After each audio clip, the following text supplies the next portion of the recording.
Olá meninos e meninas, eu sou Isabel e o nosso assunto hoje é concordância verbal. Então a gente tem essa matéria que é muito grande, dividida em duas partes, por conta dos inúmeros casos, né, de concordância. Então vamos começar. Eu separei para a gente começar o que é a regra geral, né, que a gente vai o tempo inteiro voltar, a gente vai voltar a ela várias vezes, que é o verbo vai concordar com o núcleo do sujeito, né? Então essa é a regra geral. Então, se essa é a regra geral, quais são os outros problemas? Os problemas é que às vezes o núcleo do sujeito não é um só, são dois. Às vezes o núcleo do sujeito é um pronome, mas aí existe um outro pronome, com qual dos dois ele concorda. Então, as coisas giram em torno desse núcleo do sujeito.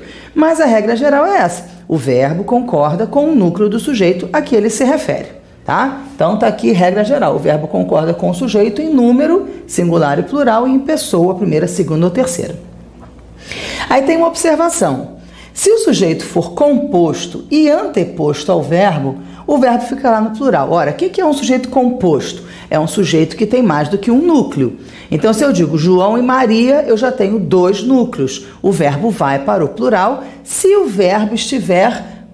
sujeito estiver anteposto, ou seja, colocado na ordem direta da oração. Qual é a ordem direta? Primeiro vem o verbo, primeiro vem o sujeito, depois vem o verbo, depois vem o complemento. Essa é a ordem direta. Então, se primeiro nós tivermos um sujeito e depois o verbo, o sujeito vai estar anteposto ao verbo, ou seja, colocado antes. Naturalmente, é assim que a gente coloca. Primeiro vem o sujeito, depois vem o verbo.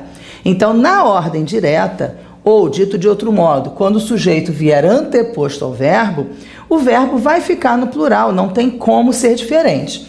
Então, as roupas e os sapatos estavam sujos, não tem como. Eu tenho dois núcleos, então a palavra roupas é um núcleo, a palavra sapatos é outro núcleo, eu vou somar um núcleo com o outro e o verbo vai ter que ir para o plural. Pronto, essa é a única possibilidade correta. Agora, se o sujeito for posposto ao verbo, ou seja, se a ordem direta não for respeitada, se o sujeito vier depois do verbo, então posposto ao verbo, né, o verbo ficará no plural ou concordará com o núcleo mais próximo. Então, essa posposição de sujeito, né, essa inversão de sujeito, abre a possibilidade de duas regras. As duas regras são facultativas, quer dizer, você pode escolher entre uma e outra. Você não é obrigado a escolher uma, ou uma está mais certo do que a outra. Não. Existem duas regras. Uma é a concordância rígida, que é a concordância com o núcleo do sujeito. Ora, se você tem um sujeito composto, a concordância com o núcleo vai levar o verbo para o plural, porque eu tenho dois núcleos, então essa soma vai levar o verbo para o plural. Ou seja, a concordância rígida coincide com a regra geral. Mas a gente também tem a possibilidade de fazer a concordância atrativa, que é a concordância com o núcleo mais próximo. Se a gente tiver dois núcleos, três núcleos, o primeiro núcleo é o mais próximo em relação ao verbo. Se ele estiver no singular, o verbo pode ir para o singular. Então, olha, saíram o menino e os primos. Então, eu tenho dois núcleos do sujeito. Eu tenho o menino e tenho os primos. Na concordância rígida, eu vou somar esses dois e o verbo, então, vai ser colocado no plural. Pronto. Agora, a concordância atrativa vai fazer a concordância com o termo mais próximo. Não significa que ele não vá se referir aos dois termos. O verbo vai se referir aos dois termos. Saiu o menino, saíram os primos. Ele vai se referir aos dois, mas ele vai concordar apenas com o primeiro, tá? Então ele saiu o menino e os primos. Essa é a concordância atrativa, essa é a concordância rígida. Mas essas possibilidades só existem quando o sujeito vier depois do verbo. Tá? Se o sujeito vier antes, como está aqui, olha, o sujeito sendo colocado antes do verbo, nada feito. Só existe uma regra, que é a regra geral. Tá? No caso de posposição de sujeito, valem as duas, concordância rígida, concordância atrativa. Tá? Então, isso aí é regra geral. Aí agora vamos para as regras especiais, quer dizer, quando acontece algum problema entre o verbo e o sujeito, que aí cria uma regra especial. A primeira regra que eu trouxe para vocês é a dos verbos impessoais. Os verbos impessoais são os verbos que não têm pessoas. O próprio nome já está dizendo, né? Esse in que aparece aí, esse prefixo, significa não, é um prefixo de negação. Então, o verbo impessoal é um verbo que não tem pessoa, ou seja, ele não é conjugado, né? Reparem, por exemplo, o verbo existir. O verbo existir é um verbo regular. Ele tem pessoas, a gente conjuga, eu existo, tu existes, ele existe, nós existimos, vós existis, eles existem, a gente conjuga. Agora, o verbo haver, com o sentido de existir, a gente conjuga? Quando você fala eu existo, é a mesma coisa de falar eu hei? Não é. Ele existe, é a mesma coisa de falar ele há? Não.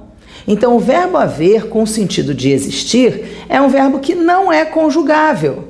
Então, ele é um verbo impessoal, ele não tem pessoas. A única estratégia que a língua oferece para esse tipo de verbo, já que ele não tem pessoa, mas ele é verbo, então ele designa alguma ação, ele precisa estar conjugado em alguma pessoa.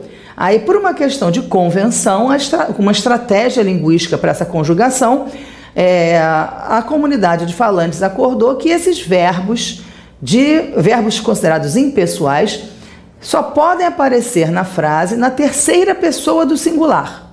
Pronto. Já que ele não tem pessoa nenhuma, se convencionou dar uma pessoa a ele, terceira pessoa do singular. Por isso é que os verbos impessoais não têm plural, porque eles não têm sujeito, então eles não conjugam. O fato deles estarem na terceira pessoa do singular não significa que eles estejam conjugados, significa que eles, por uma questão de adequação ao sistema linguístico, eles precisam estar em alguma pessoa, e aí se designou a terceira, tá? É uma convenção, não é uma regra de concordância. Então, esses verbos impessoais não possuem sujeito, ficando na terceira pessoa do singular. Que verbos são esses? Verbos que indicam fenômenos da natureza, né? Anoiteceu rapidamente, choveu demais ontem. Para ficar mais fácil para vocês entenderem, por que assim o verbo não tem sujeito? Né? Se a gente diz sempre que o sujeito é um termo essencial, por que não tem sujeito? Quer dizer, como é que não tem um termo essencial? Né? Você diz assim, eu vou fazer um bolo de chocolate, mas ele não leva chocolate não. Ora, se o bolo é de chocolate, ele precisa levar chocolate, é um termo essencial. Né? Então, se o sujeito é um termo essencial da oração, como é que existem orações que não têm sujeito? Pelo seguinte, esses verbos que indicam fenômenos da natureza exigiriam da língua um sujeito impessoal, um sujeito invariável, né? Um sujeito que não abrangesse, estivesse superior aos gêneros, né? Como existe em outras línguas. No inglês, por exemplo, a gente tem o he, a gente tem o she e a gente tem o it, né? O it serve para coisas, para objetos, para fenômenos da natureza, né? Para aquele ser indeterminado que pratica a ação. No português, a gente também tinha, mas a forma era a mesma, era o ele, a forma era igual. Ora, o que aconteceu? Até o século XVII, mais ou menos, se falava ele anoiteceu, ele choveu, se usava o pronome ele aqui como sujeito, mas com o passar do tempo, as pessoas começaram a pensar, a imaginar que aquele ele não tinha função nenhuma. Ele anoiteceu. Quem é o ele? Ele não é ninguém. Então, já que não tem ninguém em especial que pratica essa ação, então vamos suspender o ele. E aí, aquela lacuna de sujeito, verbo, complemento, aquela lacuna ficou em vacância. Né? Quer dizer, existe o espaço do sujeito, mas a comunidade de falantes não preenche com nada. Em outras línguas, as comunidades continuaram preenchendo. No francês, por exemplo, o chover é composto pelo il, pelo pronome il, né? Il pleuve, chove, pronto, il. Né? O il ali está ocupando o lugar de sujeito, embora ele não identifique ninguém em especial. A mesma coisa acontece com o inglês, it rains, pronto. O it está lá ocupando o espaço do sujeito sem identificar um ser em especial. No português, o ele, do ele choveu, caiu. Então, aí nós temos hoje, desde o século XVII, uma fórmula de uma oração que não tem sujeito, mas ele tinha sujeito. A gente é que usurpou o lugar dele, tá? Então, talvez fique mais fácil para vocês entenderem que o verbo ele é impessoal porque o lugar em que seria ocupado pelo ele deixou de ser preenchido, tá? Então, naquela estrutura sujeito, verbo, complemento, anoitecer e chover são verbos intransitivos. Então, a gente só teria um sujeito, o verbo intransitivo e um adjunto adverbial. Ó, o verbo está aqui, anoitecer, o adjunto adverbial está aqui. O ele, que era o sujeito, sumiu. Mesma coisa aqui, ele choveu demais ontem. O ele sumiu, mas a gente tem o resto. O verbo intransitivo e os adjuntos adverbiais. Tá? Bom, com esse mesmo raciocínio, então, que vai envolver os fenômenos da natureza, que não tem um sujeito em especial, e por isso ele caiu, também a gente tem os verbos fazer, haver e estar, indicando clima, indicando tempo decorrido, são situações em que também existe uma diluição do sujeito. Não existe um agente em especial que pratique aquela ação. Quando a gente diz, no Rio de Janeiro faz verões quentíssimos, quem é que faz verões quentíssimos? É uma situação de clima. Se a gente tivesse no século XVI, né, compartilhando lá a época do Camões, quando escreveu os Lusíadas, porque nos Lusíadas tem ainda esse uso desse pronome, certamente Camões escreveria assim, em Lisboa, ele faz verões quentíssimos. Ele faz. Então a gente teria o ele, que é o sujeito, o faz, que é o verbo transitivo direto, quem faz alguma coisa, faz o quê? Verões quentíssimos, o objeto direto. Como ele sumiu, o que ficou? O verbo transitivo direto e o objeto direto. Então é importante a gente pensar que o sujeito sumiu, mas o resto da frase continua igual. Então, o faz aqui, ele é transitivo direto. Né? O verbo fazer é transitivo direto, como a gente falou, quem faz alguma coisa. Então, ele continua sendo transitivo direto. O verbo é impessoal porque ele não tem o sujeito, mas ele tem o complemento. Então, o faz é transitivo direto e o verões quentíssimos é o objeto direto. Algumas pessoas, como acham que o sujeito é um termo essencial, acabam esquecendo que, na verdade, é um sujeito que não existe, né? que existia e que deixou de existir, e acabam transformando o que é o objeto em sujeito. E aí fazem a concordância. Né? Então, existem muitas pessoas que que conjugam esse verbo no plural concordando com verões. No Rio de Janeiro, fazem verões quentíssimos, porque imaginam que o verões quentíssimos é que é o sujeito da ação de fazer. Enquanto o que a língua apresenta como justificativa é que esse termo que é superior aos gêneros, né? Esse it do inglês, esse il do francês, esse ele do português antigo, é que é o sujeito. Verões continua sendo o objeto direto. Então, o verbo não concorda com o objeto, por isso ele fica no singular. Ó, a mesma coisa desse verbo haver aqui, ó. Nossa, ó, há mais de 10 anos não vejo. Então, ele há mais de 10 anos não vejo, porque aqui é uma marcação de tempo passado, né? Também poderia o verbo fazer. Faz mais de 10 anos que não vejo. Então, não tem sujeito. O que vai ser mais de 10 anos? O objeto direto. Né? Há mais de 10 anos. Esse mais de 10 anos é o objeto direto do verbo haver.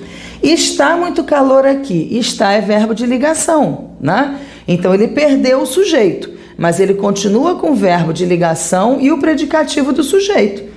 Então, o está é verbo de ligação e o muito calor é o predicativo do sujeito, embora semanticamente possa parecer uma maluquice. Como é que você tem um predicativo do sujeito se o sujeito não está lá? Aí parece aquela coisa assim da viúva que continua guardando os pertences do marido que faleceu. É a mesma coisa. Existe aqui um predicativo do sujeito para um sujeito que morreu. mas enfim, ainda está lá o predicativo, tá? É assim que a gente vai classificar verbo de ligação e predicativo do sujeito, tá?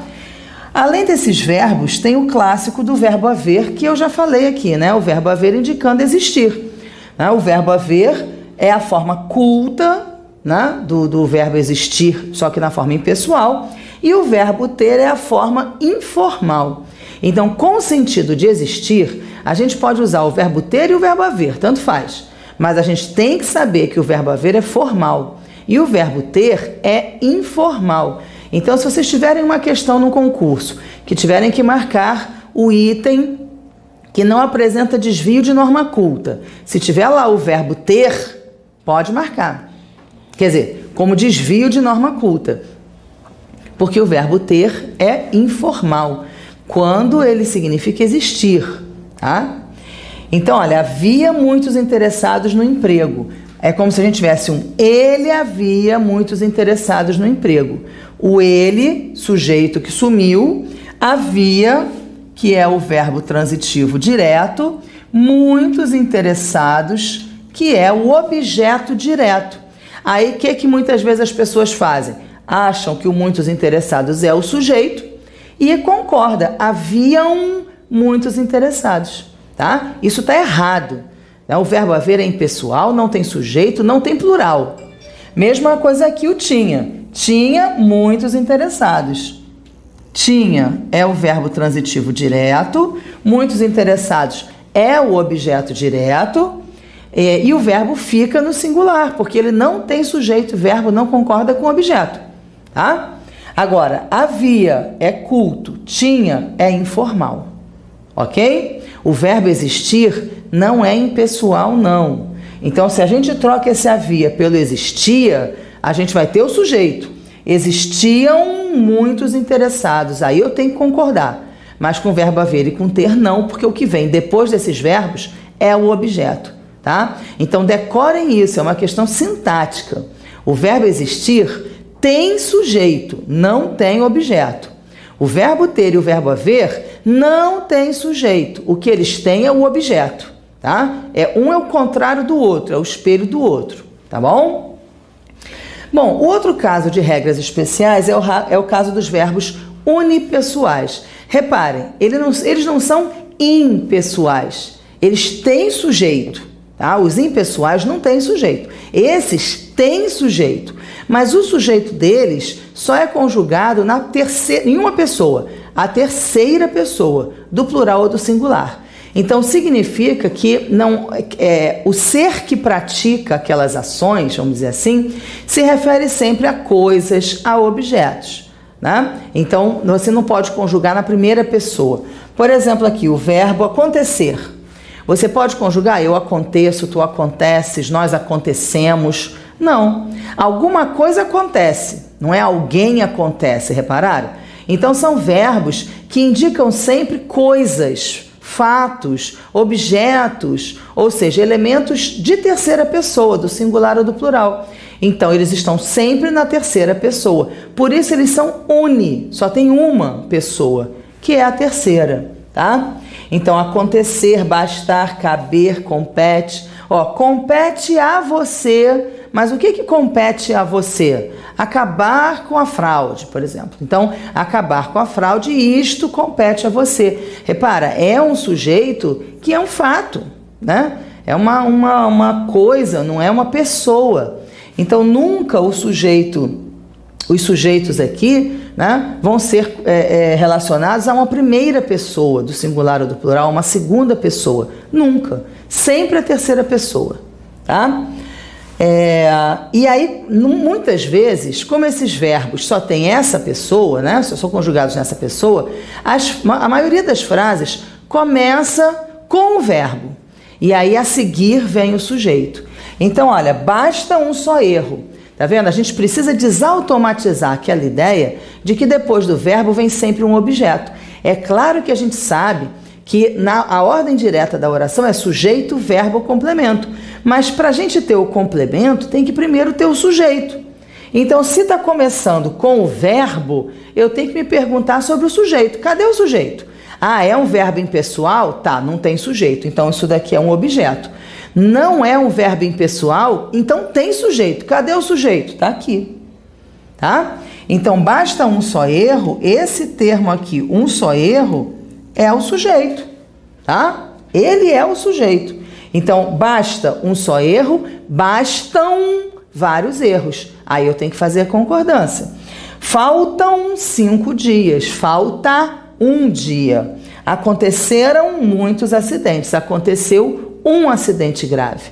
Tá? Então, esse termo que vem depois do verbo, esses termos são o sujeito. Cada um deles é o sujeito desses verbos, tá? Dos respectivos verbos.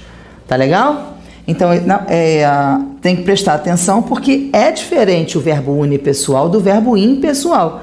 No verbo impessoal não tem sujeito, no uni tem, tá? E normalmente eles vêm depois do verbo. Outra regra que eu trouxe para vocês é o do sujeito oracional. Quando que o sujeito é uma oração? Quando a gente tem um período composto por subordinação. No período composto por subordinação, nós temos um sujeito que se transforma em oração, ele é ampliado para a oração. Então, se o verbo concorda com o sujeito e o sujeito é uma oração, eu posso conjugar esse verbo numa primeira pessoa? Não. É a mesma lógica dos verbos unipessoais. Né? Como os sujeitos desses verbos unipessoais são normalmente fatos, coisas, né? O verbo fica na terceira pessoa do singular ou do plural. No caso do sujeito oracional, o verbo fica na terceira pessoa do singular, porque a oração também não tem plural, né? Então, olha, urge que se tomem providências. Então, urge é um verbo unipessoal. Alguma coisa urge. E aí, o que acontece na maior parte das vezes? O sujeito vem colocado depois. Então, urge isto, urge. Esse termo aqui, que se tomem providências, é o sujeito do verbo urgir. Ora, esse sujeito tem uma forma de plural? Não. Então, o verbo vai ficar obrigatoriamente na terceira pessoa do singular. Tá? Então, se o sujeito for oracional, o verbo da oração ficará no singular, na terceira pessoa do singular. Tá? Ficou acertado que as vantagens iriam acabar. Isto ficou acertado, ó, sujeito, verbo, complemento, né? Então, que as vantagens iriam acabar é também o sujeito do verbo ficar. Então, o verbo ficar na terceira pessoa do singular. E a mesma coisa aqui, é certo que todos devem estudar, isto é certo. Esse isto é o sujeito do é certo. Isto é certo, isto. Para efeito de raciocínio, né, para a gente ter certeza que esse termo é um sujeito, a gente substitui a oração por um pronome. O isto, como ele é, né, serve para tudo, ele é um pronome coringa, a gente pode usar aqui. Então, isto é certo, agora algo é certo, né, isso é certo, tanto faz, tudo é certo.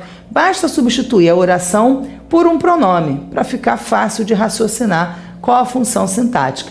Se a oração é um sujeito, o verbo tem que ficar obrigatoriamente na terceira pessoa do singular, tá? O outro caso é do aposto resumitivo. O aposto resumitivo, quando ele é um resumo do sujeito, ele vem no final da enumeração do sujeito composto, né? Então, existe um sujeito composto, primeiro núcleo, segundo núcleo, terceiro núcleo, por exemplo, e aí vem um termo que normalmente é um pronome indefinido, do tipo tudo, nada, todos, ninguém, né? É um pronome indefinido que resume essa enumeração que estava sendo feita antes como um sujeito composto. E aí o verbo vai concordar, então, com esse aposto que vai resumir o sujeito enumerativo, o sujeito composto enumerativo. Então, diretores, políticos, sindicalistas, ninguém se entendia. Ora, o verbo é entender. Qual é o sujeito do entender? Eu tenho vários sujeitos, eu tenho um sujeito composto. Então, diretores é núcleo do sujeito, políticos é núcleo do sujeito, sindicalistas é núcleo do sujeito, mas ninguém não é núcleo do sujeito. Ninguém não é uma outra espécie, né? Porque aqui a gente tem a enumeração. Diretores, políticos, sindicalistas, né? Como os núcleos são tipos, né, no caso aqui, de funções, né? O ninguém está servindo para generalizar, para interromper a enumeração. Como o próprio nome diz, ele está resumindo. Então, como ele resume tudo que veio antes, ele é um aposto resumitivo. E aí o verbo vai concordar com esse aposto resumitivo, tá? Então, é importante destacar que o sujeito é tudo isso, inclusive o aposto. Então, diretores, políticos, sindicalistas, ninguém. Tudo isso é o sujeito. Aí a gente tem núcleos do sujeito, diretores, políticos, sindicalistas, e ninguém é o aposto que fica dentro do sujeito, tá? Nesse caso aqui, como é um aposto relativo ao sujeito, o verbo concorda com ele. Mas o aposto resumitivo pode estar resumindo qualquer enumeração de qualquer função sintática, tá? Mas ele importa para a gente nesse momento porque ele está resumindo o sujeito e a gente está falando de regras de concordância, tá? Então, mas não quer dizer que o aposto resumitivo só seja empregado depois do sujeito, não. Mas quando ele é empregado depois do sujeito é que ele realmente interessa para a gente, tá? Como aspecto de concordância. A outra regra que eu trouxe para vocês é o dos pronomes apassivadores, que também, né, a gente já falou já em outras aulas. Se vocês têm dúvida, mas pronome passivador, eu nunca soube esse negócio. Então, tá com dúvida, vai procurar a aula de vozes verbais para sanar essa dúvida, né? Então, se restarem dúvidas a respeito disso. Mas, aqui a nossa regra é a seguinte: quando nós tivermos um verbo transitivo direto, e esse verbo transitivo direto estiver acompanhado do pronome apassivador, que é o se, só tem essa forma, tá? Se. Uma das funções do se é ser pronome apassivador. Então, se a gente tiver esse pronome apassivador associado a um verbo transitivo direto, a gente vai ter voz passiva. Ah, mas eu não quero fazer voz passiva. Então, não usa o pronome se com verbo transitivo direto, porque é aquilo que você vai conseguir fazer mesmo que você não queira, né? Ah, mas a minha intenção é indeterminar o sujeito. Vende-se uma casa na praia. Você não quer indeterminar o sujeito, você está fazendo voz passiva, você quer indeterminar o agente da ação, tá? Ficou na dúvida, procura a aula de vozes verbais, hein? Então aqui, quando a gente tem verbo transitivo direto mais pronome passivador, a gente automaticamente faz voz passiva. O que significa isso? Significa que o que era o objeto direto vai se transformar em sujeito. Então, sempre que a gente tiver voz passiva, o sujeito ou vai ser simples ou vai ser composto. Não tem outro tipo de sujeito com voz passiva, tá? Então, tem sujeito na frase e ele é simples ou composto. Então, aqui, vendeu-se o sítio. Vamos pensar no verbo, vender. Quem vende, vende alguma coisa, não é isso? Então, o verbo vender é um verbo transitivo direto. Ora, esse se aqui, ligado a esse verbo transitivo direto, me obriga a identificar o quê? Voz passiva. Ora, o que concretamente isso significa? Significa que aquilo que eu pensei que era o meu objeto, quem vende, vende alguma coisa, vendeu o quê? O sítio. Aquilo que eu pensei que era o objeto, deixou de ser o objeto para ocupar a função de sujeito. Então, se eu tiro o se, o sítio é o objeto. Vendeu o sítio é o objeto. Eu acrescentei o se, o objeto virou sujeito. Então, vendeu o sítio é o objeto. Vendeu-se o sítio é o sujeito. Tá? Isso, claro, acarreta um problema de concordância, que é o verbo tem que concordar com esse sujeito. É a primeira regra, não é? Então, se a palavra sítio for para o plural, os sítios, o verbo tem que ir para o plural também. Então, vendeu-se o sítio e venderam-se os sítios. Tá? Então, o que a gente mais vê por aí na rua é essa fórmula usada de maneira errada, porque as pessoas não têm o conhecimento de que o sítio era objeto e passou a ser o sujeito. As pessoas continuam achando que o sítio é objeto. E aí conserta-se relógios, aluga-se mesas. Tudo errado, segundo a norma culta. Tá? Então, aluga é verbo transitivo direto. Quem aluga, aluga alguma coisa. Se o verbo é transitivo direto e tem um se, aluga-se. O que vem depois dele não é objeto, é sujeito. Se o sujeito é mesas, não pode ser aluga-se, tem que ser alugam-se mesas, consertam-se relógios e assim por diante, tá? Compraram-se as balas de coco. Ó, mesmo em raciocínio, quem compra, compra alguma coisa. O verbo é transitivo direto. Associado a um se, ora, o que a gente faz? Voz passiva.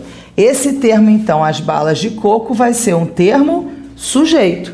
Se ele está no plural, o verbo tem que ir para o plural também, tá? Então, lembrem-se disso. Vocês têm que prestar atenção quando tiver a partícula se, tem que prestar atenção na transitividade do verbo para saber se ele é direto ou indireto.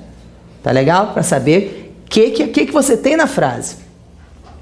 Agora, o símbolo de indeterminação do sujeito. A gente vai ter o símbolo de indeterminação quando o verbo não for transitivo direto.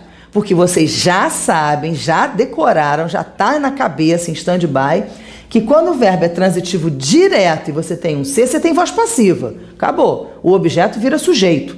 Pronto, isso tem que estar na cabeça decorado, tá? Então, para a gente ter sujeito indeterminado, o verbo não pode ser transitivo direto. Que verbos sobram, então, para juntar com o se da indeterminação do sujeito? O verbo de ligação, o verbo transitivo indireto e o verbo intransitivo. Repararam? A gente tem 4 tipos de verbos. O de ligação, o transitivo direto, o transitivo indireto e o intransitivo. O transitivo direto está com pronome passivador. Os outros 3 estão com indeterminação do sujeito. Acabou. Tudo resolvidinho. Cada um tem o seu quadrado, cada um tem o seu pedaço, né? Então tem que estar com isso na cabeça. Quando o sujeito estiver indeterminado pelo pronome se, o verbo de ligação, verbo transitivo indireto, verbo intransitivo, ficará sempre na terceira pessoa do singular. Porque aí, se o sujeito está indeterminado, você não pode concordar com ele. Você não sabe quem é ele, como é que você vai concordar? Você não sabe se é singular, se é plural, então não pode haver concordância, tá? É diferente com o pronome passivador, que o sujeito está escrito na frase, porque ele era objeto e deixou de ser objeto para ser sujeito. O pronome ser faz um upgrade aí no objeto, né? Ele se torna sujeito. Agora, aqui não. Aqui o sujeito continua indeterminado. Ficou-se contente. Quem ficou contente? Não sei.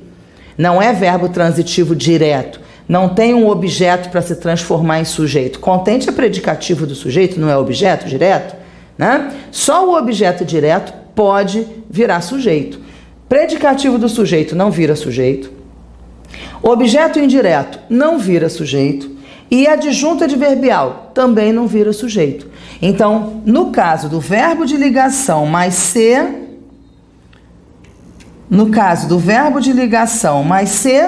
o se é índice de indeterminação ou símbolo de indeterminação.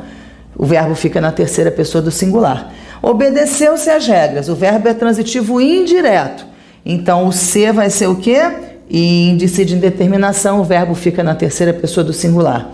Vive-se com conforto. O verbo é intransitivo. O que vai ser o se? Índice ou símbolo de indeterminação. O verbo fica na terceira pessoa do singular. As vozes são ativas. O sujeito está indeterminado. Tá legal? Bom, esse primeiro conjunto de regras, então, vocês voltam, estudem, tenham isso na cabeça e aí a gente volta na segunda parte com mais um conjunto de regras. Tá legal? Até lá!